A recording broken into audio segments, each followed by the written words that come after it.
You should be able to hear me now. Is that better? Is that better? Is that better? Is that better?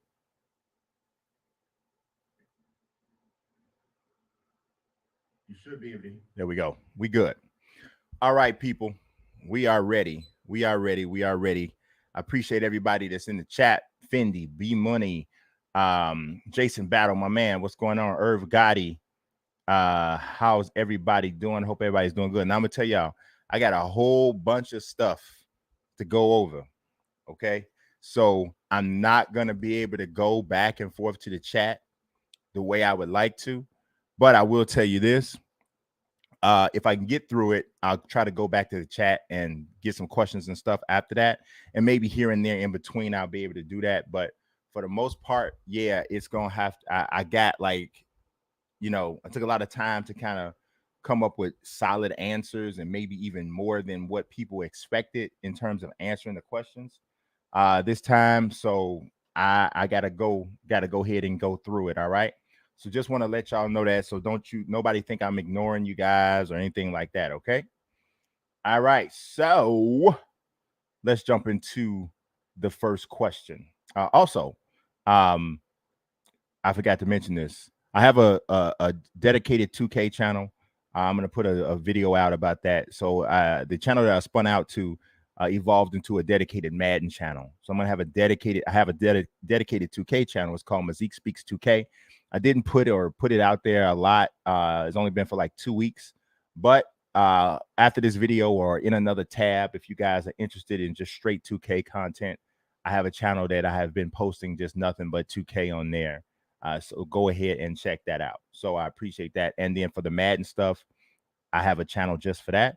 And then, of course, this is going to be where I do my streams all the time. And pretty much every other sports video game content will be here. And even if I start to do some stuff, where I'm kind of like helping people understand how to start their YouTube channel or how to maybe even pursue a career in journalism, any of those kind of videos will be on this channel. All right. All right. So let's jump into the first question. The first one comes from the official fan of our Tourist Carnosovis fan club, Jeffo, 3545. Can't even say my numbers. But he says, any signs of big features or improvements coming to the next 2K? And can we all also perhaps see crossplay? At this point, I believe that crossplay is probably coming. Haven't had it confirmed yet. I haven't heard it from a source that I trust enough to say yes, definitively it is. But I do have good reason to think that that's the logical step, right? So we're talking about big features and big improvements. I kind of went what I would say maybe is a little bit above and beyond to talk about what I think each mode needs, right? So we're gonna talk about. I'm gonna go over with you guys what, in my opinion, what I say is the biggest feature needed in pretty much every single mode in NBA 2K22, and we're gonna find out if we get those right. So I'm gonna start off with my favorite mode in 2K, and pretty much still my favorite mode overall, but it's getting a close push from a mode I've been playing a lot lately, and I'll get into that a little bit later in the stream. But my NBA, the biggest thing to me, like there's a lot of things in my NBA that are really dope. There are way more things in it that are dope than that aren't. But there are some stuff that just doesn't work properly, and to me, it kind of messes with the overall immersion and the objective of the mode itself. And that's the injuries issues. They have to fix these injuries. They don't happen unless you're simming. There's no injuries at all, hardly, that will ever happen in an actual game. And that just is insane at this point. You cannot have a franchise mode with no injuries. You can't. It's pointless. You might as well be playing something else. And to kind of do it on a kind of cheap way where the only time injuries happen is in simulated games, that's just crazy. That doesn't work. For me, fixing injuries, I mean, yes, player progression is a thing and the lack thereof, but fixing injuries to me is like the biggest thing. The next one is for my team. It's a tie, and there's a couple of them that are a tie for me. But they really need a salary cap mode and they need a draft mode really, really bad, really bad. At this point, every other collector mode has blown past them in the way of having those two options as a way to play their collector mode. For whatever reason, 2K is you know rebuffing the whole concept, right, of having a salary cap mode. I think it's better if you want to create a true competitive gaming platform for the mode, and if you want to have some level of order. I don't mean they should still have unlimited. Unlimited should still be a thing, but this should be a salary cap. Draft mode is probably even them not having that is even less understandable. I guess maybe their thought is we won't have as much value on the great cards if we allow people to get them in a draft mode. I disagree with that totally. I hope that's not the case, or I hope that's not what they think, because it's not true at all. It just that needs to be in the mode. FUT draft champions, or MUT, whatever they call it, MUT draft, and battle royal and battle in Diamond Dynasty. Those are all awesome, and 2K needs their version. Next, we got My Career. They need a story with a beginning and an end. So a lot of people didn't like Long Shot or The Journey or whatever, or some people didn't like it. But for 2K, because the grind of it is such a part of building your individual character, so that the story mode and stuff is not as big a part of building your stuff in Madden and FIFA as it is, or hasn't been, as it is in 2K. For me, 2K's story mode, their whole My Career single player journey, should have a beginning and an end, and that's just it. And you play through it almost like a separate mode, and then there's all of these rewards and VC drops that come throughout the whole thing. There's certain badges that you can only earn by completing the story mode concept.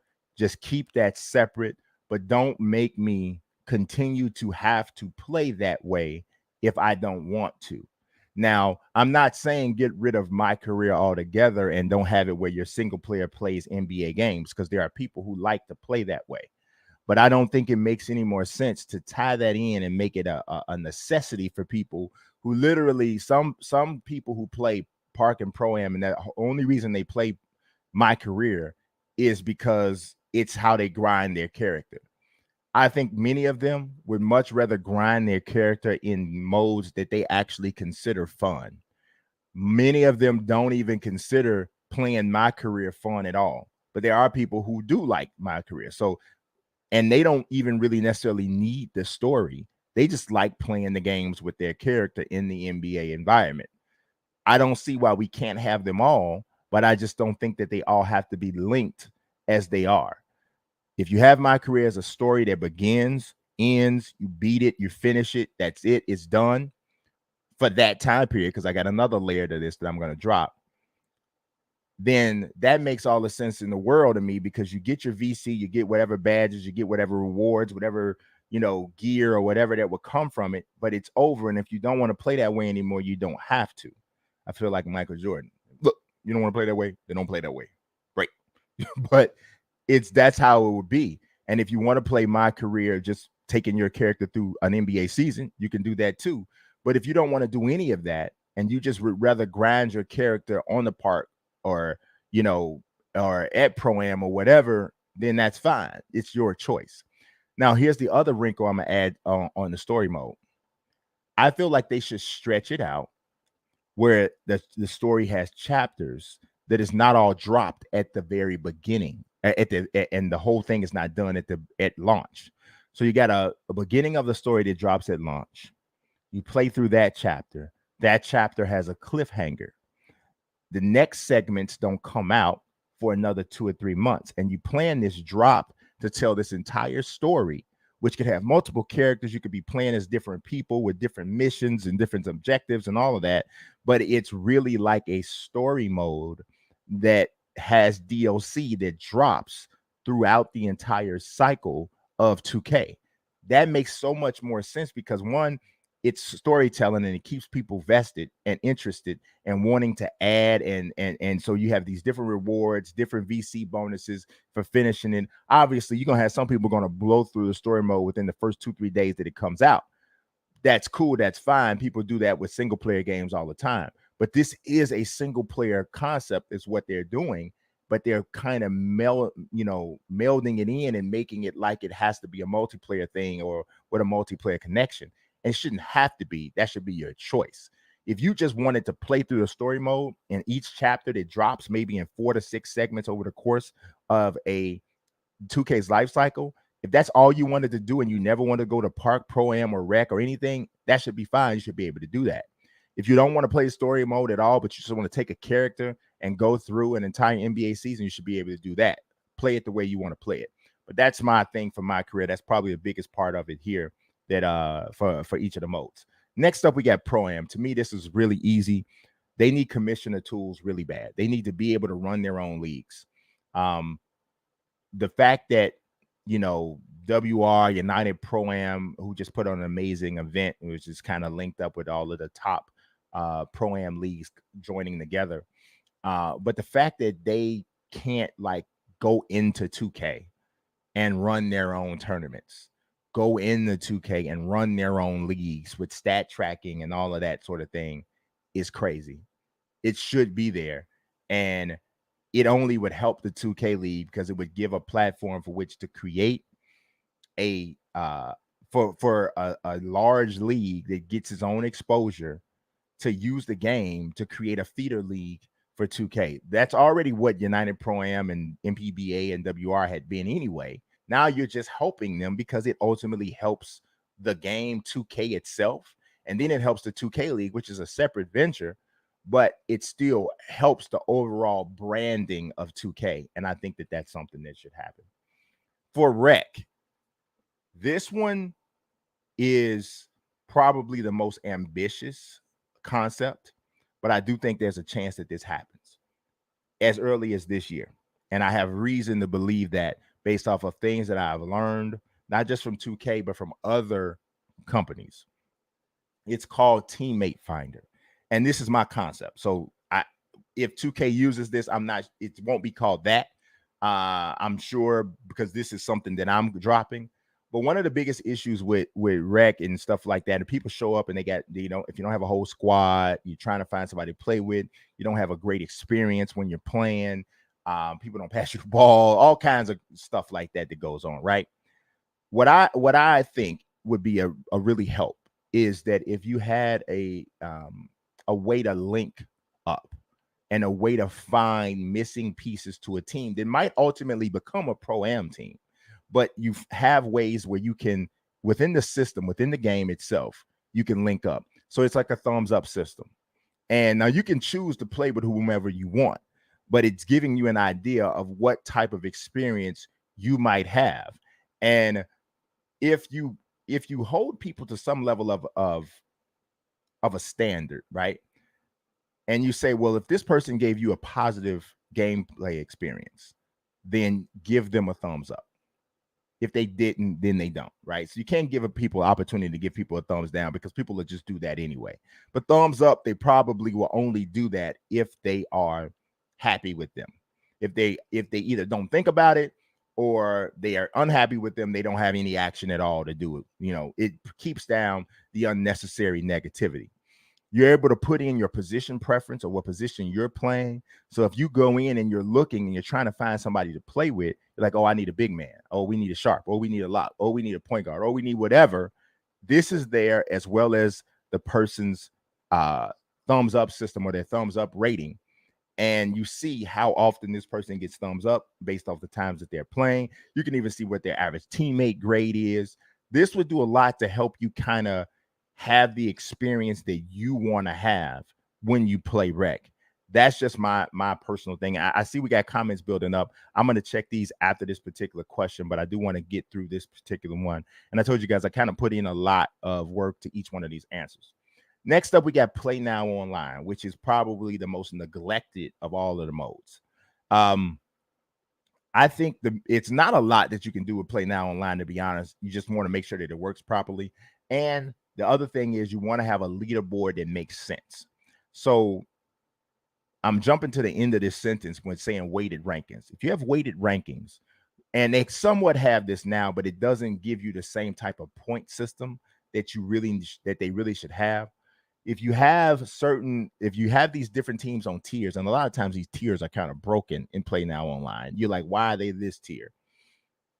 But if winning certain games, there's a formula for it. So if I win with a team that's on tier 3 and I beat a team on tier 1, and if we win by 5 points or less, then I get this amount of points. If we win by 10 points or between 6 and 10 points, then I get this amount of points. If it's a blowout or this person quits, then I get this amount of points. I get the max amount of points to go on the leaderboard with whatever team that I'm playing on. And that to me starts to show people a little bit more of who actually is the best in Play Now Online. And it also encourages you to play with some lower tier teams because you are able to better see how the rankings work. Right now, it's some semblance of that system, but not exactly.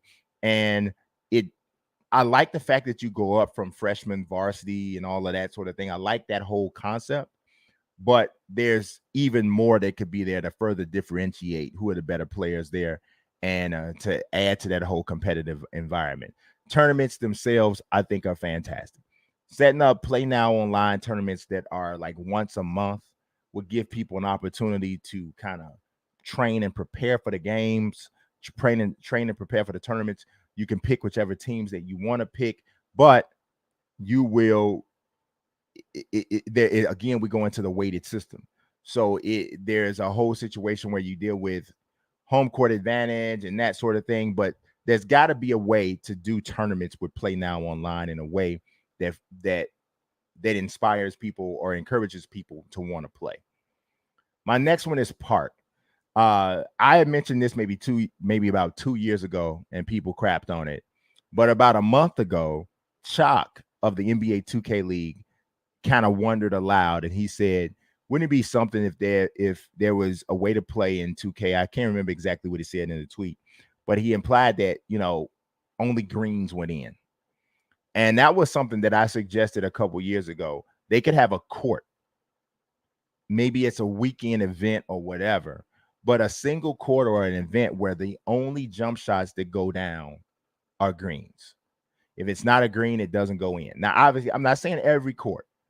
I'm saying, but if you go to this one particular greens only court, that would be the stipulations. I think that you would have a lot of people who would go there because they would consider that would make them elite as shooters if they go there and they have success. And I just think it's a nice theme, a nice variation, a way to play Park. Now, last but not least, we're going to talk about gameplay.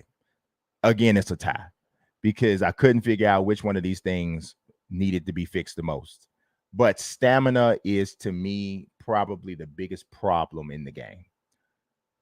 This is the reason why dribbling can be overpowered. This is one of the reasons why playing defense in 2K is literally about running into your character to block their way, as opposed to simply cutting them off. Because the thing of it is if you had any level of a stamina concept, if I cut off the dribble once or twice on a guy that's trying to penetrate or trying to beat me off the dribble, 9 times out of 10, they're going to have to back up and reload. And that's a lot of energy, not to mention you got the shot clock situation. But this guy's already tried 2 explosive moves to beat me going left, right, or whatever he's tried to do. If possession by possession, that stamina dipped a bit, he'd have to pass that ball off, and we'd have a different look, and you wouldn't have people be able to essentially turbo their way to scores. Also, late in games, when a guy's been fouled a lot and he's blinking red, he's got a Gatorade cup, but it doesn't matter. They're still getting contact dunks left and right. There's very minimal effect that being tired has in 2K. And I'm not talking about Park, obviously, because that you shouldn't even have stamina in Park, except for possession by possession. But after the new possession is over, their stamina should be, completely replenished. It's a whole different kind of game. I'm talking about in an NBA style game, even in Pro-Am, well, not even pro am, any game where substitutions are a part of it, the stamina needs to be fixed. Now we also got defensive and offensive AI. Right now, the AI is, well, at least in 2K21, I have no idea where guys are running, why they're running there. This is a legacy issue actually, but I don't know, maybe in 2K21 is worse, or maybe I just played so much of it because of Umba. I really just soaked in. I have no idea what's happening with the cuts most of the time, especially in freelance. They're leaving wide open shots in the corner, cutting right into two defenders, not vacating spaces when obvious basketball knowledge would tell you to vacate a space. And then in defensive AI, bigs are still allowing guys to run completely past them for easy dunks because their man is above the 3-point line. Never mind, he's a 7'1" guy who's not a 3-point shooter at all. In transition, they're letting guys run behind them and not prioritizing protecting the rim. That's just an example of what I'm talking about. That's not the end all be all of it. There are some other AI issues, but on both sides of the ball, AI has some issue. All right, so I'm gonna take a quick look at the comments, but I'm gonna jump back into the questions. But I don't want to leave you guys completely out there like that. Let's see here. Man, we got a lot of them. I can't go through them all, guys. So let me see. We are going to see on Tuesday. Okay, is NBA Live coming back? I always read your articles. Keep up the work. Thanks, JJ Heat. I'm going to talk about that in a second. GVO6 guy was in my league. I'm a my league player too. My career close second, but yep, okay. Dangerous D Block, what's going on? The park and my career should be separate. Yep, I agree. NBA 2K news coming this week, Wednesday, right? We have Michael Hodge, bro. I have answered your question so many times. I don't understand what you're saying, bro. Like I don't. I'm trying to answer it. I told you last week. I said I feel like that information will be coming this week. So I still believe it's coming this week. Ray Singer says, I hope we get your thoughts on new hypermotion engine coming to FIFA, and if you think it could be integrated in the other EA games. If I'm right, a guy by the name of Sebastian Stark created it. Ray Singer, you are on something real solid there, man. I'm not talking about that in this particular stream, but me and you are thinking alike. So expect to hear my thoughts on that coming up. Let me double check something real quick, guys. Forgot to do something, or did I? I don't even remember if I did or not. 1 second, fellas and ladies. We're gonna jump into that next question in 1 second.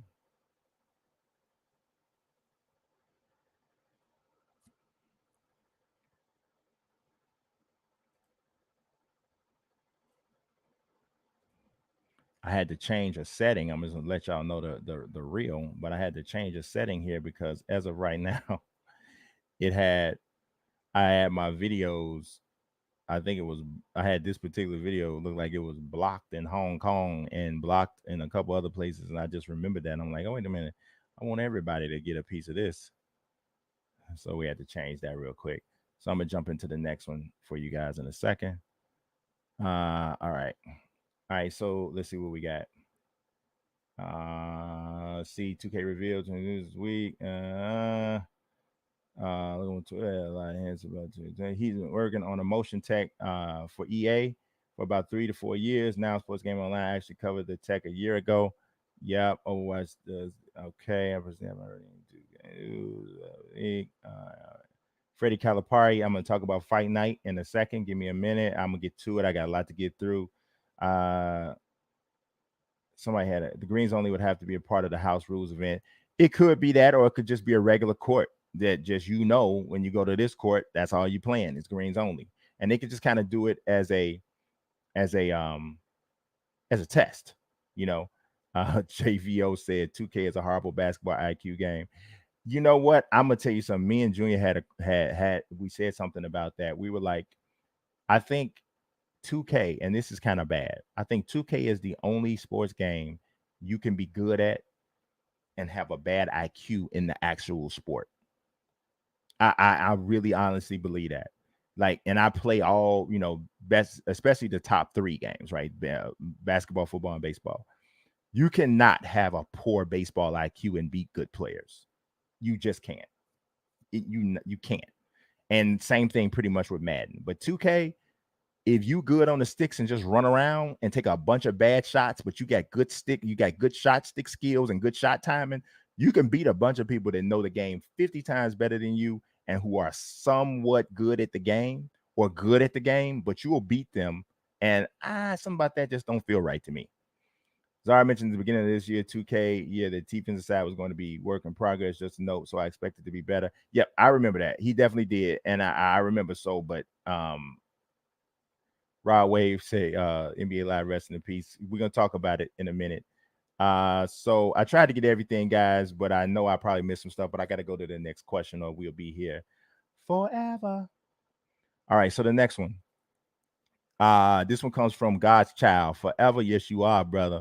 What do you think and possibly know of about additions to the WNBA side of 2K22? Their own city, or will they be on the same court with the guys? In part, will their clothing be expanded? So, here's the deal. At this point, I think the question is, first and foremost, are they going to let them truly have my players? Because to me, if they're not on the same court, it's really not my player, to be honest. So the question is 2K going to have true, fully functioning female my players? My thought is yes. Haven't had it 100% confirmed yet, but I do believe that will be the case. I'm seeing things happen, not just with them, but with other companies that makes me believe that if 2K does not have full, fleshed out female my players that are on the court with the guys, that's not going to be a good look. It's not going to be a good look. That's just my thought. We're going to find out. There are some things on here that I'm going to tell you that I'm way more definitive about than that. But for that one, that's just my thought. All right, we're going to go to the next question. And this one is from Bubbles 16702. He says, do you think historic players like Elgin Baylor, George Gervin, George McGinnis, etc., will see a player likeness update in NBA 2K22? They have been outdated for a long time. Well, sir, I 100% agree with you. I think it is time for an emergency update needed for legend likenesses. And I'm not just going to tell you about it. I'm going to show you guys what I mean. Now, y'all remember player faces, tattoos, and shoes. And we're not going to go into a full one, but we are going to show some examples of what I'm talking about. And I just want to ask people in the chat, as I do this, I want y'all to tell me who y'all think these people are. And some of y'all just gonna know because you might play my team or whatever, and you might just know, but who is that? Now, yes, his eyes is closed, and I'm not trying to fool nobody, but his eyes are closed. Who is, even with his eyes wide open, who in the devil? And the jersey might be giving it away. But I made a mistake and took a bad picture with his eyes closed. But man, listen to me here when I'm telling you this, what I'm about to tell you now. This is Harry Bizzle. Okay. This looked like, with his eyes open, it looked like Pinocchio joined the 70s rock band or something. That's what it looks like. It's supposed to be Rick Barry. It's not Rick Barry. This is I don't know. This is Bobby Barry or something. This very bad is what it is. It's very bad. And it is not good. It's very, but that's not even the worst of them. Okay. Next up, who in the devil is that? Tell me who this is. I want to know who this is. I know who it's supposed to be, but y'all got to tell me who this is. Who is it? I feel like Michael Jackson. Who is it? Come on, who is it? See, the fact that y'all are taking time to even put in who you think this is telling me how bad this. I'm gonna tell you what it looked. Y'all take it too long. This is Eric Sleepy Floyd? Jason Battle got it. It's not Adrian Dan. See, the fact you shouldn't have to be guessing who this is. Okay. It looked like Robert Townsend. Somebody scared Robert Townsend when he was about 24 years old and put him in a basketball jersey and took a picture of him. He looked like a fire heartbeat, man. He looked like a fire heartbeat. Heart is a house for love. What is going on here? This is not it. This ain't it, y'all. This is not it. Now, this one here, y'all, this was worse. This is worse. I ain't gonna even lie to you. What in the what is happening? We got to do better than this. We got to do better than this. We got to do better than this, man. 2K, we're better than this. We are better than this as a whole. We are better than this. We are better than this, man. This looked like one of them. It looked like one of them monsters from I Am Legend was in a fire and it burnt off all the I don't even know if the monsters from I Am Legend had eyebrows, but if they did and got them burnt off, this is what this would look like. This is supposed to be Terry Porter. This man said this looked like my daddy. I'm very sorry that you said that. I really don't you say that about your daddy. Don't you do that. Don't you do that, Jason. Oh my goodness. This is, come on, y'all. We got to do better than this. This is next gen, y'all. This ain't even current gen. And they can do it. Because here's the thing. You just got to hire people to make the faces. And I know that it's able to be done because I hired somebody to make the faces for me in a PC mod. And they ended up getting hired by 2K. It can be done. It's got to be done. That's not acceptable. Here, and look at what in the devil. Come on, man. This supposed to be Latrell Sprewell, but it looked like Samuel Jackson dressed up as Latrell Sprewell. What is Samuel Jackson is Latrell Sprewell for Halloween? That's what this looks like. He don't look like me, Killmonger. Stop it. He look like James Toney. But no, this come on, man. This is like Samuel Jackson dressed up as Latrell Sprewell. Say what again? I double dare you. Say what one more time. This is like Pulp Fiction Sprewell. Latrell Glass. Latrell Jackson Jr. This is not going to make it. This ain't going to make it. This ain't going to get it right. This is not going to get it, y'all. Ain't going to get it. And we ain't done. This one might be one of the scariest ever. Somebody tell me what happened. What happened to Dale Ellis? Can someone explain to me what happened to Dale Ellis? Dale Ellis, you ever took a hot dog and put a hot dog in the microwave and you put it in there just a little too long and the edges of the hot dog get a little singed and rippled and ruffled and got waves in them? You ever did that? That's what Dale Ellis' head looked like. Dale Ellis' head looked like a slightly overcooked hot dog in the microwave. Dale Ellis deserves better than that. This is not it. This is not it. This ain't it, bro. This ain't gonna get it. And now this you can make an argument this is the most egregious one. Now, y'all, do y'all know who that is? Do y'all know who that is? And you want to know why this is so egregious? Throw some D's on it. Do you want to know why this is one of the most egregious? This is one of the most egregious ones because this is Kenny freaking Smith, y'all. Kenny Smith is in the game as a commentator, y'all. And y'all mean to tell it would have been better to take his head.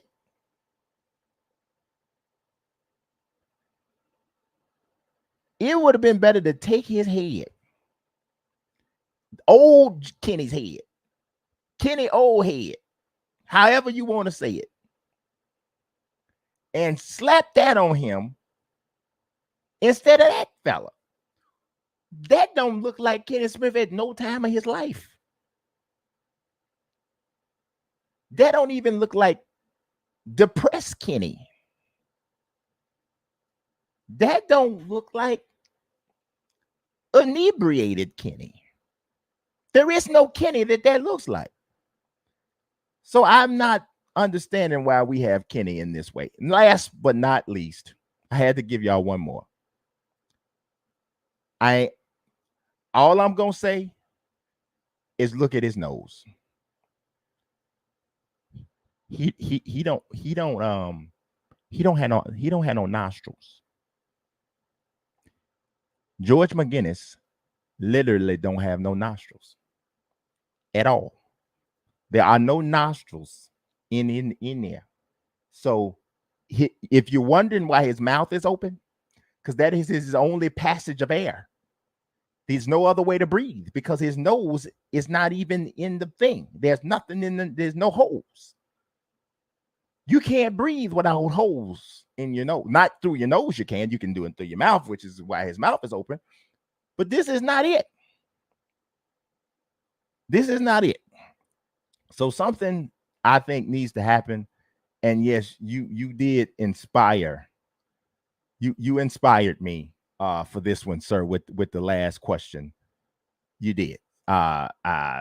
Because man, listen to me when I'm telling you here. That was not that wasn't what we wanted.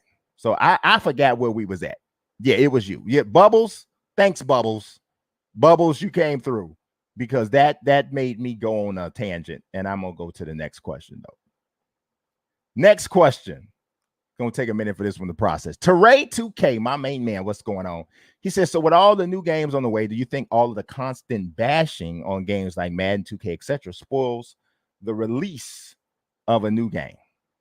All right, so I got everything prepared for y'all, so you got to give me a second here. All right, so here's the thing. One of the things that I like to do when I'm getting feel like I'm getting overwhelmed with people being just negative online. I'm talking about whether or not I'm playing the game or not, or even just on Twitter. And a lot of times people just they so negative and so critical about the game, you can't even enjoy the joint, right? You can't even enjoy it because they just bang, bang, bang, bang, bang on top of it all the time. So my thought was, I said, man, you know what? I wonder, if I'm just thinking to myself, if I had when I dip off, right, and I say I'm just gonna play offline for a minute, y'all, because everybody is being a little too whatever, and I really don't want to do that right now with y'all. I'd rather just stay on the positive side, right? My favorite way to kind of break away is to go and play offline. And so I'm gonna tell y'all, for me, if you ever get to that point where you feel like, man, the online thing and people bashing the game and the whole line of that is just hurting our overall experience, these are the 5 modes that I've found to be the most fun when it comes to from an offline standpoint. My first one, of course, is my NBA franchise mode. My NBA, man, I'm just telling you, even though, like I said, it's got some issues, it's got some stuff in it that I don't like, but it's still the best offline experience you're gonna find. I talk about stuff like that with the people, with the player faces and stuff like that, because yeah, it does need to get better. But the overarching thing of 2K is really pretty amazing with all of the stuff that you're able to do, especially in my NBA and some of the other modes, even the modes that I don't even play as much. It's pretty amazing. And my NBA is the best offline experience. If you want to just fall into some just basketball heaven type joints and just have a good time and not having to worry about somebody else bringing some mess into the game, my NBA is what you want to be playing if you like basketball at all. My second thing is MLB The Show's franchise mode. MLB The Show's franchise mode does not have quite as many layers as 2K's, but it's still probably the second or third best franchise mode. I would say it's probably the second best franchise mode in existence. And I'm telling you, man, if you really, really get into that, if you like baseball, man, I'm telling you, it is really, it's really it's really fun. It's really fun to play. My third one, this might surprise y'all. My third one is career mode in PGA Tour 2K. Now I know that EA is bringing hockey back, and I mean bringing golf back. So I don't know what that's going to look like, but I do know 2K's golf game, which was originally the golf club, has a fantastic career mode. When you factor in course creator and all that kind of stuff, dude, it's deep and it is fun. It is fun. It's like sometimes you gotta give golf a chance in person and on a video game. You might think you might not have any enjoyment out of it, but I would encourage you just to give it a look. Just give it a look, man, because I'm telling you, you might get a little bit more out of it than you think. My fourth one, this one might also surprise y'all because y'all don't see me talk about it a lot or whatever, but it is English Premier League career mode as a manager in FIFA. They do such a good job of offering the kind of presentation in FIFA franchise or FIFA career mode, because essentially it's their version of career mode. I mean, it's their version of franchise mode. You do career mode and you play as a manager. But they do such a good job of delivering that presentation that most Madden fans want to see in Madden. They do it there, man. I'm telling you, updates from other games, even though you don't get the highlights, which I wish you could get, and I'm hoping FIFA adds that, and then that means Madden will probably add that too. But I'm telling you, man, it gets really dope. Like you're in the middle of a match, they showing you the other scores, the other teams in the, in the English Premier League, the presentation for the matches, going off into the other tournament. It's really solid. I heard my man Rich Grisham, who is like the head man for Out of the Park Baseball, and he's also a longtime gaming journalist. He got me paying attention to it because he said it was his treadmill game. So I've started to do that, working out while on the playing a game while on the treadmill. And I'm telling you, man, that FIFA offline manager mode is pretty solid. My last one is probably going to be surprising unless you've been listening to me on Twitter lately. It is Diamond Dynasty on MLB The Show, man. I'm going to tell y'all right now, Diamond Dynasty is the best collector mode by such a wide margin that it ain't even funny. I have just been immersing myself in this mode over about the last week and a half. The depth, the cohesion, the user friendliness of it, and I don't. It can be overwhelming, and it's a lot to understand, and it's hard to get started. Right? It's hard to figure out where you should start. But once you get a good idea of, oh, I'm going to play Diamond Dynasty in this way, because there's multiple ways to play it. Once you find that groove, if you love baseball, man, I mean, Irv Gotti just said in the chat, he's like, the stat tracking is crazy. It is. Listen to this. Check this out. While you're playing Diamond Dynasty, whatever your stats are with that particular player, that's what shows up at the bottom of the screen when they come to bat. So the other person that you're playing sees how well you hit with that particular player.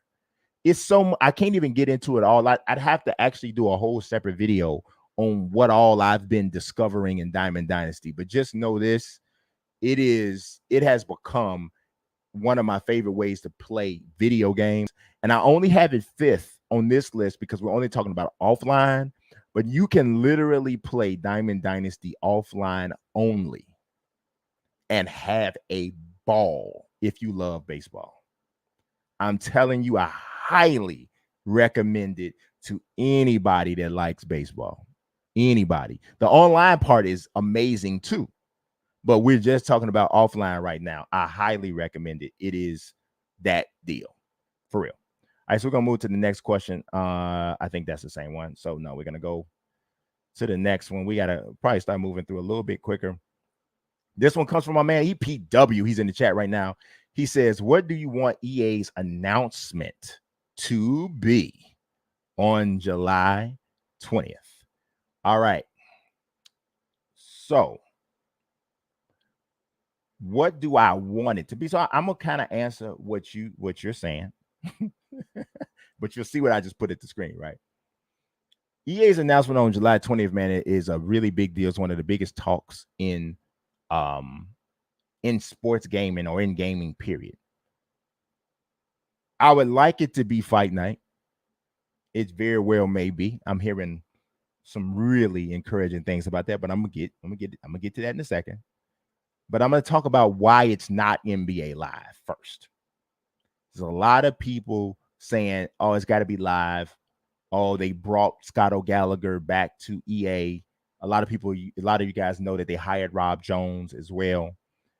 He works at EA, and obviously EA right now doesn't have a basketball vehicle at all. But I'm gonna tell you why it's not live. Why I'm almost 100% positive it's not live, and I'm almost 100% positive it's not basketball at all. I have learned that the entire live team has been broken up. I have spoken to people, several people, who have told me about different things that have happened with live with EA overall. Scott originally, and I have not spoken to Scott, so I'm gonna let you guys know that off the top. But you got to know that when EA brought Scott to live, brought Scott to EA, that basketball at that time probably was in the conversation. I mean, you're not going to go get a guy who's working on 2K and who played professional basketball and feel like, oh, we're not going to have him touch basketball at all. It wouldn't make any sense. Now, but if you know Scott, and I know Scott personally, but if you know Scott, Scott knows a lot about a lot of sports. He was a professional basketball player, but Scott's just an athlete, period.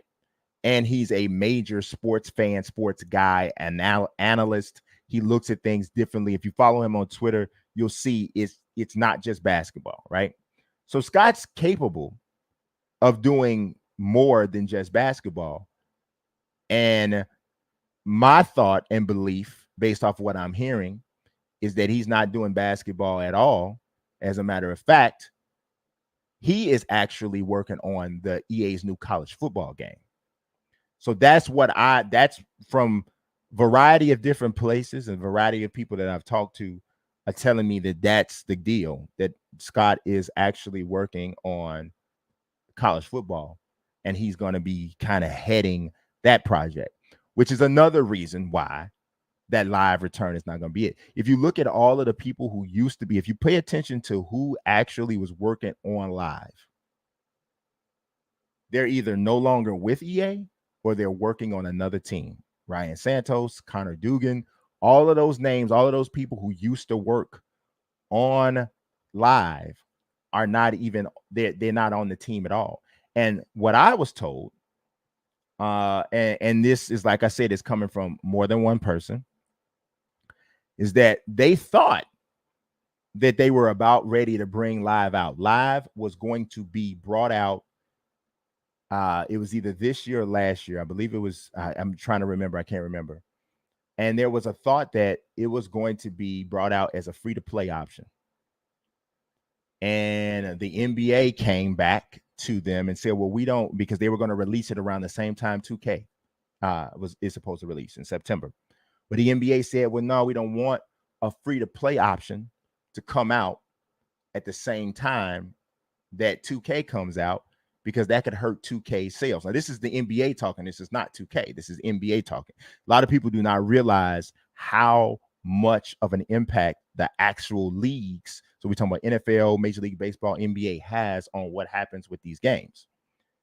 The NBA did not want Live to come out as a free-to-play game at the same time that 2K came out. So the first thing was, okay, well, let's make it be come out at a different time. So then it was like, okay, well, what time? So they were like, well, later in the year. Well, that's not the best time if you think about it. Now I'm not necessarily getting this from somebody, but if you just think about this, that's not the best time for a game to be coming out, because we're talking about now closer to Christmas and things are getting tighter. You want a little bit more space there so that a game can take advantage of that part of the year. That's a little bit too late. And you, at this point, you probably got a bunch of people already entrenched in 2K, and that's probably not the best deal. So then the next thought of it was, well, okay, well, what's a good time? All right, well, the next good time, the next good frame of time to come out was All-Star time. All-Star Breaker said, oh, yeah, you can drop a free-to-play option, and boom, it'll come out around All-Star time and give people something to play. That's right about the time when people kind of start to get 2K fatigue anyway. My team goes off the rails, gets crazy. You could come out with this free-to-play option. You'll have a street-like version or a live run or whatever, and you'll be, bam, here we go. You're ready. Suddenly, and this is what I'm told. Now, this is, and like I said, this comes from more than one spot. What I'm told is they were called. The entire team was called in and told out of nowhere, Live was done. Live was canceled. Now, there's a lot of people who were working on Live's team who already know this. And of course, if they're still at EA, then they can't talk about it, or maybe they are talking about it. Who knows? But I'm hearing from a lot of people from across everywhere that this is what went down, and that this is why if you're expecting to see Live announced, not only are you probably not going to see Live announced, you probably might never see Live again. I don't know why necessarily. Maybe it's just too much to try to recover. But everything that I've told you is what I've heard from multiple places. So that's why, while myself or somebody else might want to see Live as what gets announced on July 20th, I would not bet on it. Now, I could be wrong, and maybe the information that I've received is wrong. But if you just think about what I just told you, there's some that it makes sense if you start to kind of put it all together. It kind of makes sense, right? So that's that. We're gonna go. I know that was a lot. We're gonna go to our next question. This one comes from. Let me make sure that I skip a question. No, I got it. My next question is from CK Streams. He says, for football and basketball franchise modes, how many assistant coaches do you think we should be able to choose? Any games come to mind that properly balanced assistants? Recently played College 2K. Felt like they did it pretty good. This is something for me that honestly that is mostly relevant when it comes to Madden 22. They're going to have, offensive and defensive coordinators. Now, what I don't know, right, and what we still have to find out is, are they going to have it in a way that's relevant, that works, right, that matters? Are offensive coordinators going to enhance the play? Now, I know we see a little scheme fits and we get the little bump ups here and there for people playing in scheme, but I'm going to be totally honest with you. I play with people out of scheme. I take a 3-4 edge rusher and put him in at, even an inside linebacker in a 4-3 scheme. And if he's fast enough, he's still effective. So what I want to know is, are we really going to make it kind of matter, right? And so offensive coordinators and stuff the same. What are we going to do to make it where them adding coordinators is not just a thing, right? I think in 2K, if you were to, so if you look at a guy like Mark Bryan, who's a very well-respected assistant coach, I believe he's with Phoenix Suns now. He's known for working with big men. He's been able to get people like Dwight Howard, DeAndre Ayton, and other people able to help them really advance their careers. So if you had like assistants with traits where their presence enhances the play of a player at their specialty area, I think that's a way to make it matter. I don't think it's in there now, but I think that's a way to make it matter. Like a lot of times you see stuff in the menus and they'll see it on the back of the box, but that kind of stuff doesn't matter to me. I've been doing this so long. What's on the back of the box is just that. That doesn't mean that that's how the game actually functions. And I haven't seen any real difference from whatever assistant or even head coach that you have in NBA 2K and even in MLB The Show, pitching coaches and stuff. I haven't seen a major impact on pitching coaches affecting pitchers up and down. So it is what it is. All right, let's go to our next one. This one comes from Tall Lumberjack. I got a few of them in here from him. He says, when will we see updated depth charts, position names related to that? Will we see more Pro Football Focus player team grade stats that sync with next gen stats instead of the outdated stats ratings currently in the game? So you bring up a good question, man. And I feel like EA needs a partnership, man, with Pro Football Focus, or either to just dump their entire concept of ratings into next gen stats. Next gen stats are giving you things like the miles per hour that guys are running. You can judge impact of tackles.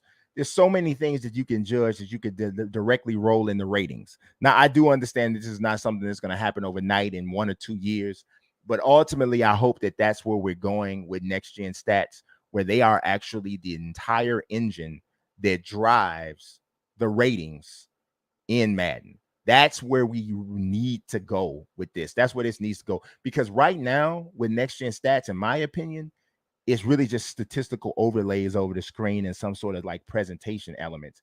It's not really affecting ratings. They're telling us that it's star-driven AI and that sort of thing. And I can kind of see that in when you're playing. And I'm going for the Madden play test is what I'm talking from. I can kind of see that when I'm playing a game of Madden and in the play test where they're throwing to this guy more or they're running this kind of play more. But I didn't see that in the simulation stats. We had Cam Newton leading the league in passing stats. We had Kendrick Bourne leading the league in receptions, and which is still the whole slot receiver glitch thing that's there. So I still think there's a lot left for next gen stats to do. Right now, it's more about a brand than it is about an actual feature that's having an impact in the game. It's way more about a brand than any of that. So let's go to our next question. Let me make sure I didn't get lost here. I got a lot of them, y'all. So you gotta bear with me. All right, we did that one. All right, our next question comes from Eric the views of life. He says, last year, Madden NFL said we would be getting more relocation and branding in CFM. Any news on that? All right, so what I've heard, this is what I've heard. Let me get my little guide here. What I've heard is that relocation is for Madden 23. There was a chance that it could have been added in as a post-release feature, but one of the main objectives that EA had when it comes to any of the live service updates that they did on franchise mode this year was that they didn't want you to have to restart your franchise for any of the updates, right? So now, this would not necessarily be one of those features, but it could be, depending on how you look at it, right? And I feel like it's such a big or grand feature. I know for a fact that it's on their radar. I interviewed Connor Dugan and Clint Oldenburg, and we talked about this and some other customization options. So I know that it's on their radar, and they got a guy by the name of Andre Weingarten, aka Swami. And a lot of you may not realize they got another gentleman working on the franchise team, Deuce Douglas. Deuce Douglas is the guy from the OS forums who put together what I would say is probably the best user or consumer created mock-up for a sports video game that I've ever seen.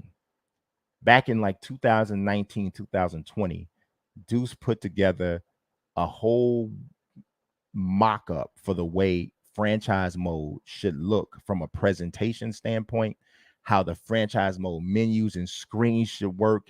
He built out this whole magazine concept of how it should work inside the. It was literally brilliant. And if you ever wonder if talent is required to do this whole concept of making games, and that, it absolutely is, because not every human being can make a mock-up the way Deuce Douglas did. And to EA's credit, they recognized that and they hired him. He just recently announced it on Twitter, but my understanding, he's been there for maybe 6 months or so, and he's been working on the game. So if you understand what I understand and what I know about what's happening with EA and with Madden and their whole team, and then their overall objective and the direction that they're going, I'm gonna tell you guys something right now, man. EA is on an upward tick. And when I say that, I'm not talking about money. I'm not talking about monetary gain. I'm not talking about any of that. I'm talking about in what you're going to be seeing from the products over the next 2 to 3 years. I believe that you are going to see the best EA games, the EA sports games, than you have seen in decades. That's a big statement. I understand that. And I understand that most people are just generally pessimistic. But from what I have seen, EA is in a position or in a place right now where their focus is in an area that is very consumer and user friendly. And you can tell by the hiring, you can tell by some of the directions of the games, you can tell by the transparency and the communication.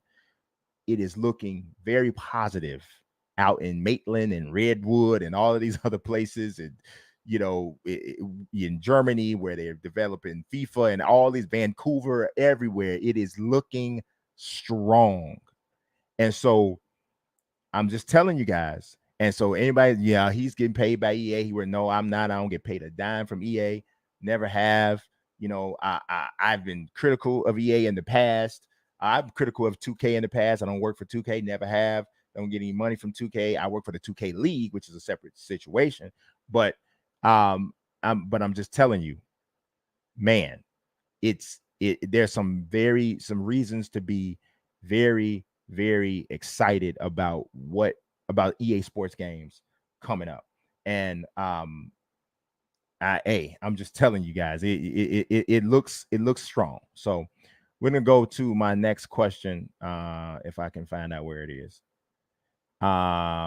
Yeah, but the relocation thing, I do, like I said, is 2023. I mean, Madden 23 is what I expect.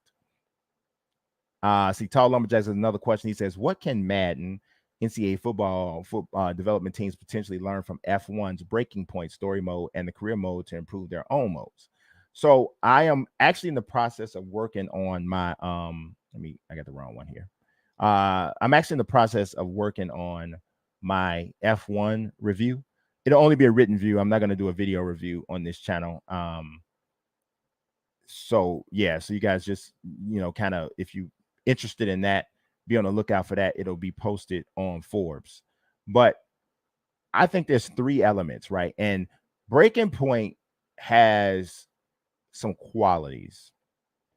But for me, and I'll give you a slight preview of what I'm going to drop for my and for anybody that doesn't know, EA has F1 now. So they have some qualities in the career mode, but I'm not going to say that it is like, oh yeah, they just hit the mark in every way. The visuals in the cinematic screens are fantastic. Some weird eye things, and you'll see that in my review. But it's a lot like The Journey and Long Shot, which have some qualities, but they didn't break any new ground, no pun intended, with Breaking Point. I think it's 3 elements that you need in career modes at this point. And the first one is gameplay challenges and initiatives. And because career mode should feel different. than just playing franchise mode, playing an exhibition game, playing online. It should feel different. There are things that are acceptable in a career mode that you wouldn't necessarily want in other modes. Quick time events, um, shortened game sequences, um, playing to a specific objective because it has to advance the story. That kind of stuff in a career mode, as long as it's separate from everything else, is dope. And so I think that that's really what Madden needs to have. Something that is a better, and I'm not even just talking about Madden, 2K, all of everybody does a career mode. Something that makes it feel completely different than the other modes. So in Madden, career mode, example. Start off and we're telling like the whole thing, and I'm giving away money here right now. I think I'm giving away money. But you come up with something that's like Hard Knocks, right? And you're playing through your career mode. You get your built-in drama, you get your different stuff like this. Starts off preseason. There's a position battle, and you're trying to determine who's going to win your position battle, who's going to get the edge at quarterback. There's a QB drama. Oh, there's an injury. Whatever happens, it's all based on these quick time events and regular gameplay, shortened sequences, objectives. And it's kind of like you kind of, it's like almost like role playing game, and you got all these if then scenarios and there's these branching things. But like I said, at the 2K part, you get to a certain point, you play through preseason, and you're about to ready to start the regular season. Oh, well, that's the end of that chapter. You have to wait for a month or so for the next chapter to drop. You download the next chapter, you play through. Now, the next chapter comes in. Now, here's my second element. You got multiple characters. Okay. So now at first I was playing as a quarterback, and that's who that was my main person. But now I'm switching in the second part, and I'm playing as a running back and a middle linebacker. Now, whatever I did that made, whatever I did with the story in my first part affects what I'm seeing here in the second part. So if there was a QB battle, if there was a position battle, and, quarterback A won the position battle, then that's who's the starter in the second chapter when it comes out. But I'm just not controlling him really. I'm controlling the running back and the middle linebacker, gameplay and challenges and initiatives and all that are attached. And it keeps going from chapter to chapter. And the third element is just that. The new chapters are released quarterly. And the cool thing is have it related to whatever's going on in the football calendar at that time. So if the first chapter comes out when Madden starts, or because Madden releases during the preseason, during the actual NFL preseason. So now we go through a preseason thing, and it's position battles, and maybe an injury, there's a whatever. But the next chapter doesn't come out until maybe the first week of the NFL season or whatever. And then now I'm playing through a part of the story that's related to that. Then we go to another part where it is, later on in the NFL season, it's related to that. All the way into the draft, where now you got a whole combine story, and it goes into that. And it takes me literally through, leading all the way up to Madden 23. 2K can do the same kind of a thing. MLB can do the same kind of thing. You want to talk about having a story mode that keeps people engaged, that's fun, that has a beginning and an end. People won't get tired of it. They get through it. They get whatever they're going to get from it, and they move on. That is how you do it. It's not about necessarily taking cues from Breaking Point, in my opinion. It's about keeping people engaged and keeping it fun. And to me, that is the deal. That's how you do it. All right, let's see. We got another one here. Did I just do this one? Yes. All right.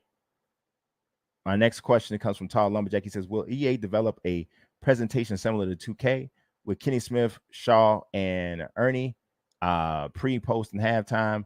Is that a project that they would consider?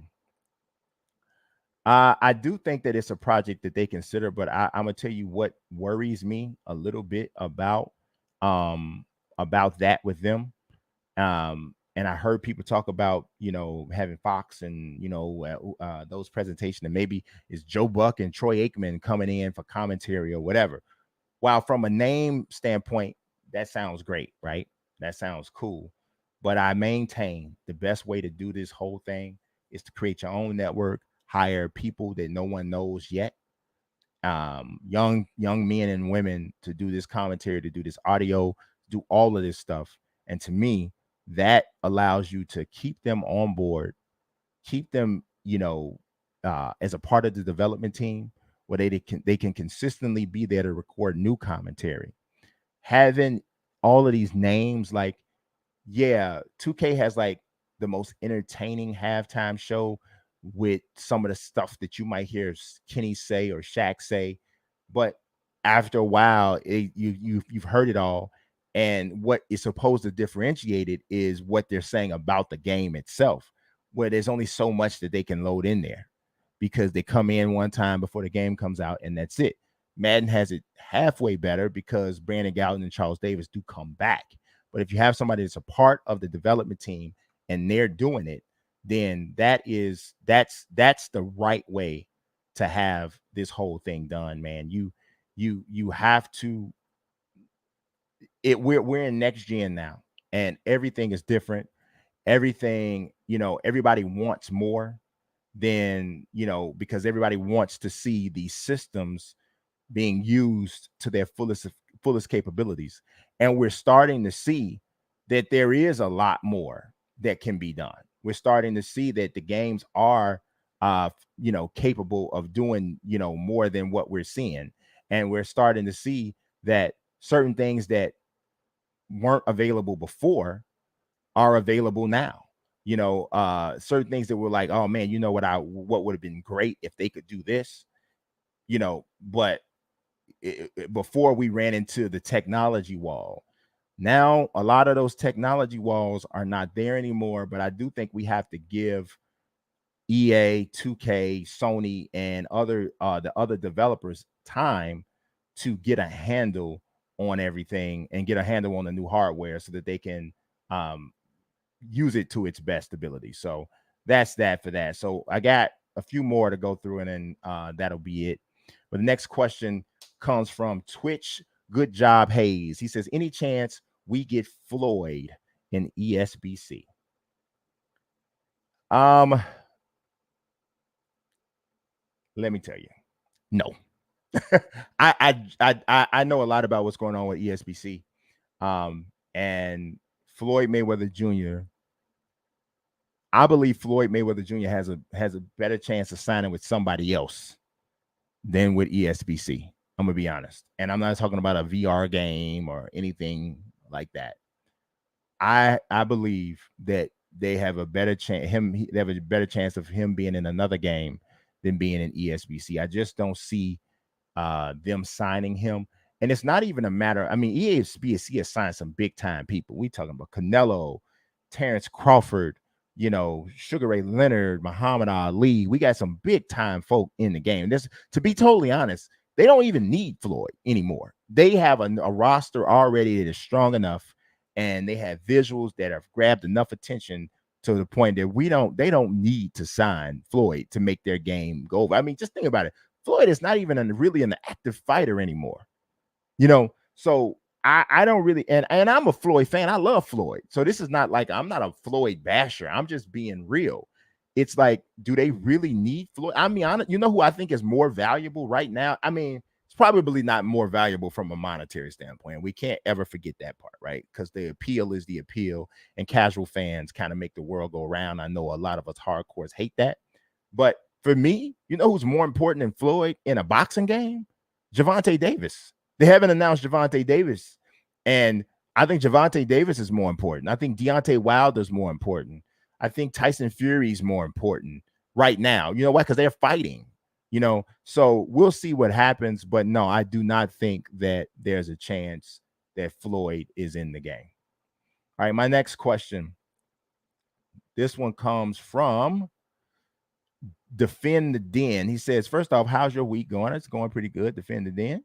Second, you anticipate ESBC having a create your own pay-per-view mode this year, or is that a mode they add down the road? Also, you think EA announces Fight Night on July 20th? We got a lot of July 20th conversations. I do think the ESPC is going to have a create an event mode. I believe that is something that came up before. I gotta think back, but I would be surprised if that wasn't there, just from knowing the way that their development team works, and and the whole way that they're looking at making games, making this game. I would say that's the case. That's the case. But I want to get to the fight night part.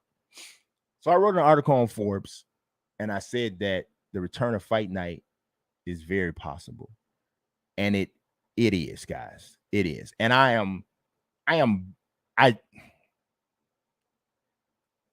I cannot 100% confirm it, but I have very good reason to believe that if it's not going to be announced on July 20th, that it could very well be announced within the next 3 to 4 months, even before the end of the year. I don't know if it'll be fighting, or maybe they'll change the branding. I don't know. But boxing, as far as EA is concerned, from what I've heard, has been discussed for the past 3 to 4 years. And there was a discussion about bringing a few sports back. And like I told you, I'm telling you guys, EA is working in a way that will make people excited. All right. I'm talking about stuff that people have been wanting. We're feeling like it's just look around. Look at what's happening. Look at what's happening. Big announcement on July 20th. Bring back college football. Improving franchise mode in Madden. Still going to improve it more. Just watch. Look at what's happening. Look at what is happening. The interviews that I did with the developers of Madden, the transparency. I've never in my life, I've been doing this. I shouldn't say in my life, never in my career. I have been doing this, interviewing devs, PR people, marketing people for over 11 years about sports video games. Never in my life have I interviewed developers who were as transparent as the Madden people were with me this year. That was not by accident. Those people didn't get in trouble for their interview with me. They didn't give more information. And don't get me wrong, what I'm telling you that I've heard and learned from people, I didn't get any of that from developers or marketing team people who were there then, before, or what. None of that, right? I have ways of hearing and learning things about what's going on in sports video games. But just I'm talking about on the record interviews. I've never talked to developers who were just so clearly being transparent about what was going on with the game on the record. And they were just like, look, this is what it is. That didn't make it in. This is why I didn't make it in. We know that it's important. People like that, but this is why we couldn't do it. It made it through this stage. This stage didn't make it through the others. There's stuff going on, right?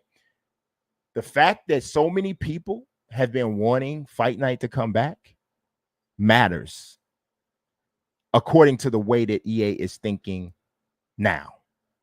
There was a time, and this was something that I did here. There was a time that EA didn't want to touch any game unless it, quote unquote, did Madden FIFA numbers. And so that was highly to explain why we hadn't seen Fight Night.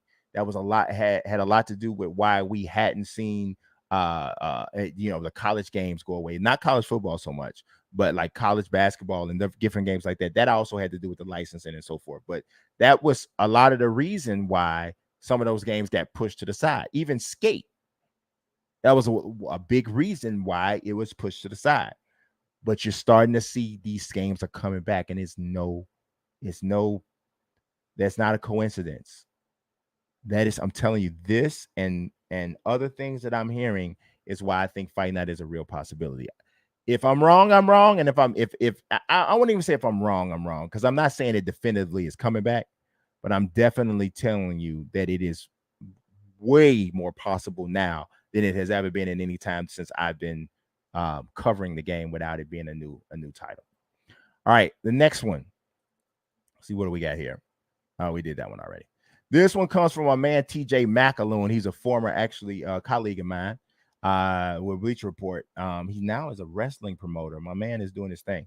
But he said, when is this getting added as a celebration to EA UFC 4 So this, if anybody's not familiar with this is tied to Ivasa doing his signature thing he does after a victory. He drinks beer from a fan's shoe, just random fan. It's like the nastiest thing I've seen in my life. He calls it a shoey. It is freaking disgusting. So, but we must say that it does it helps his brand. And I think that I don't know, bro. I feel like you should probably like, I don't know, like bring a shoe or something and just drink it out of the shoe you brought, but just drinking, you seen the bottoms of some people's feet?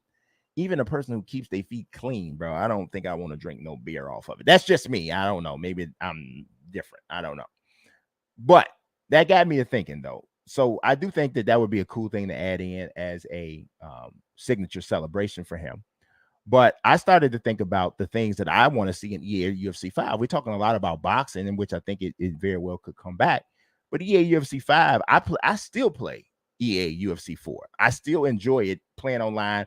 If I can, I play 5 to 6 fights a night. I play it that much. Diamond Dynasty has definitely cut into it. But before I dove into Diamond Dynasty, you want to ask me which game I was playing the most? It was UFC. If you look at my saved clips on my PS5, you'll see what I'm talking about. But to me, there's 3 things that they need for UFC 5. They need a super hardcore mode. Well, actually, I shouldn't even say that. There's one thing that they need, mostly. It's a super hardcore mode. And in the super hardcore mode, so I said 3 things, but actually the other 2 things are just really more a component of what I would call super hardcore mode. Super hardcore mode needs to be essentially realistic as possible MMA combat. UFC 4 is not realistic. It's fun, but it's not realistic. Making a realistic combat sports game is kind of tough because as a gamer, you want to punch and kick far more than any human being would technically be able to do without falling out. It's just what it is. Like, if you thought about how many times you actually press punch or kick in UFC, or how many times you press punch in any boxing game, and you thought about actually throwing that many punches, you would pass out. So, but that's not really fun though, right? People don't want to have that kind of a limitation. So game developers make it where, they try to find the right spot for stamina so that you still get to do what you want to do, but it's somewhat realistic. I propose super hardcore mode that has a much more realistic iteration of stamina. Now, I'm not saying this is the only way to play. I'm saying this is a way to choose, just like greens only for 2K, that concept from earlier in the stream. I propose you have a super hardcore mode where stamina matters like that, where you really have to pick your shots. You have to pick your strategy of how much you're going to attack, how much you're going to move, how you're grappling, going for submissions. You can burn your arms out. All of these different types of things that we see. If you watch UFC, if you watch MMA, you'll see this happen. You'll see people just blow all of their energy tank in the first round, and they dead in the water in the second round. If they still up in the third, they on fumes. That the only way you're gonna get that in UFC is if you throw like 1,000 jumping attacks and the person you're fighting is working on your body, hitting you in the stomach, kicking you in the stomach. That's the only kneeing you in the stomach. That's the only way you're gonna see that. And I understand, and that's still a fun way to play, but I would love it if they had another way that was more indicative of how it actually goes. All right, I got 2 more questions. This one is from Danny. He says, hey, Brian, I have 2 questions. One of these I already wrote into another question, so that was the one about my NBA. So we're only going to deal with the WWE 2K part of his question. He says, do you believe that WWE 2K22 will have a 2K showcase mode of some kind? I love WWE 2K14's 30 Years of WrestleMania mode and would love to see something like that again. I would agree with you, sir. I would love to see that. And I don't know if I can tell you that it won't be obviously 30 Years of WrestleMania, but a mode like that I think has a chance, and I'm going to tell you why. I'm going to tell you why that is. The man that is like kind of running things for WWE 2K is a man by the name of Patrick Gilmore. He's Mr. Epilogue on Twitter. Patrick Gilmore is one of the most passionate creative directors I've come across in sports gaming. I mean, this dude is intense, for real, and excited about, and all in a good way. All of this stuff is a compliment, right? About this game. This dude is like he approaches it like an athlete almost. Hey, you know what, guys? I'd hate to interrupt some, but something really dope just happened on Twitter. Stratomatic. And if y'all understand who Stratomatic is, you probably old like me. But Stratomatic just followed me on Twitter. How dope is that? That is really dope. Like, cause I like grew up on Stratomatic. That's like a board game that was like, it's like a picture out of the park baseball in a board game. That's pretty much what it is. And that is really dope. I'm quite excited about that. But anyway, my editors are going to hate me for that little deviation because that means that they got to do something else to cut that out of my highlight bit. But yeah, that was pretty dope. But so Patrick Gilmore is the guy, right? He's the guy. And my man tweeted, and I would put the tweet on the screen right now, but it would be too difficult because I didn't set it up originally. But he's answering, like, I'm talking all kinds of people are just coming at him. There's a account, WWE 2K22 updates and news, and they asked him, they said, okay, I'm starting to get worried about WWE 2K22, to be honest. This is on July 9th. He said, it's almost been 1 month since we have gotten anything. No word and no info. Let's hope it comes soon. He didn't even tweet at Patrick Gilmore. But Patrick Gilmore is watching this hashtag because he cares about the brand of this game. And he responds and says, don't worry. The team is working at a blistering pace, and you are all with us in spirit with every decision. The slogan that they're using is it hits different. And so let me explain that slogan and why they chose that, right? And why that, 2K knows how bad 2K20 in WWE 2K20 was. They know it sucked out loud, right? Buggy, all that. They know why, but they also know that most people don't even care about the reasons or the excuses. It was bad, and they know it. They took a year off, and their objective for this new game is that we got to make up for a year lost and for a really, really bad game. That's one of the reasons why I think a guy like Patrick Gilmore is such a great hire and such a great position for them, because he's taking it head on, totally understanding what's going on. They literally crowdsourced the features. I said this in another stream. I mean, they asked everybody what they wanted in the game, took a poll, posted the statistics, and said, okay, this is what you guys said you wanted. We're going to go to work on it. That's an insane amount of accountability for a developer or a publisher to take on. If they don't deliver it, it's going to be on them, right? So the hit different is that's part of that. Because since when have you ever seen somebody openly crowdsource the features of a game? I'm not saying they're going to do it, but this is what they said, right? So the second thing is, I definitely think they're going to go for a gameplay style that is as close to the old in Nintendo 64 games as they can get. That code is tough to get a handle on. I'm hearing that AEW Ukes has something of it, or some level of it, or maybe the most clean or direct version of it. I've heard that. But I think that 2K is going to go for that because they know that this is what a lot of fans have asked for. I also think this is my third thing, and some people might not like this, and I don't know if this for a fact, so I can't confirm this yet, but I believe that it's going to be only current gen. I believe it's only going to be current gen, and I think the explanation for that, and nobody has given me this explanation, but this is just me reading between the lines. I think the explanation for that is that we still owe PlayStation 4 and Xbox One X people a nice send-off from last generation. We still owe them that. It's not right to move on to next gen without properly closing that door. Now, that's what I think will be conveyed. The other side of that is that 2K20 was so bad that we want all of our resources devoted into this game, and we don't want it to be messed with by we working on new hardware for the first time. We don't want any of that to be a factor. We want to make the best wrestling game we can, make it on, because here's the thing, the majority of the people in the world still only have PS4s and Xbox One X's anyway. Most people don't have PS5s. Most people don't have Xbox Series X.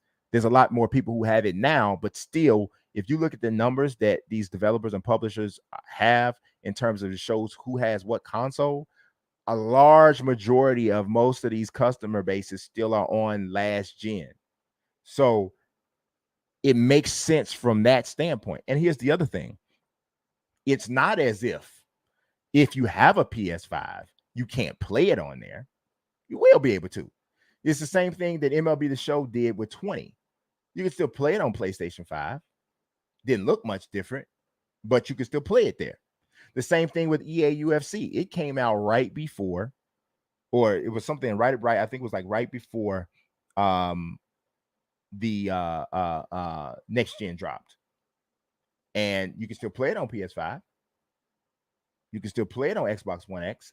And I really think that that's the direction that they're going to go with that. And here's another one. I'm going to throw this one out there. I could be wrong about this. Now, this is absolutely me kind of everything that I've said to you today in an hour and 30 minutes, and I'm coming to a close. I got one more question left. Of everything that I've said to you during this day today, this one is the one I feel probably the least comfortable about in terms of confidence level, right? So, everybody's done those NFL polls where you pick the winners and you put your number next to it with the confidence poll, 16-1 and all of that. This would be my 1. This is not my 16, right? But I believe that there's a chance that WWE 2K22 will be available at a decreased price. I can't say that for sure. And that's not an official word coming from 2K. So nobody take that and say Brian Mazique, and he's been covering 2K games and he got that from 2K. I did not get that from 2K. I didn't get that from anybody. I'm just reading between the lines.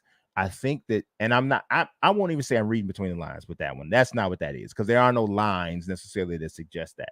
But what does make me think that is their understanding of what happened and how big of a travesty WWE 2K20 was. If you're not going to give a next-gen version, a decreased price, even if it's $49.99,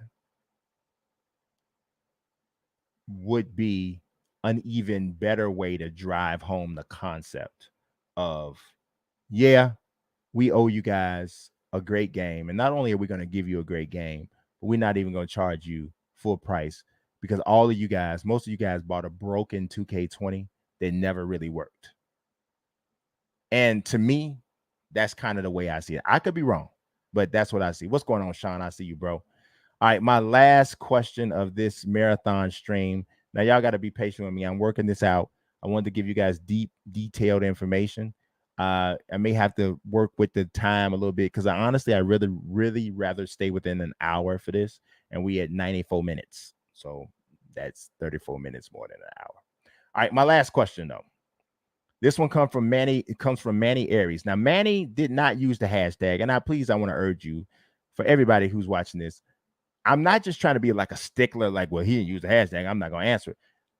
The way I have this set up on Twitter, I sound like Kevin Hart. The way my bank account set up, I had it set up on Twitter where I follow the hashtag Mazique Speaks. And so that's how I see the questions. If you don't do that, just replying to me, I may not see it, because my notifications column, because of how much people tag me and stuff and all that, sometimes I don't scroll through that whole notifications joint because it's just too long and it's a bunch of stuff that I'm tagged with about 5 other people. So please, if you really want this question to be seen, you want me to answer it, then use the hashtag. So he says, what's the roster looking like? The only reason I saw this one, I just happened to see it. So he says, what's the roster looking like in WWE 2K22? Any hints on how this thing is supposed to hit different? So I just talked about that. Actually, I think I might have made a little boo-boo there. Yeah, I did make a boo-boo. But you know what? But I am. Let me throw this out here though, because this is actually something that I wanted to talk about, that I did not talk about in one other part. And it wasn't about the showcase. Yeah, actually, I see what I did. But essentially, what I and this is what I hope for the showcase aspect. And this is so I answered Manny's question with the last answer. But this question, the answer I'm about to give you now, is supposed to go with the other question. But either way, it's WWE 2K. I want to see them use WWE Network in 2K. I want to see a menu screen that looks like the menu when you're in WWE Network. And that's how the challenges are set up. So the showcases are set up like that. So I click on WCW and I go and I play a WCW, something from the WCW era.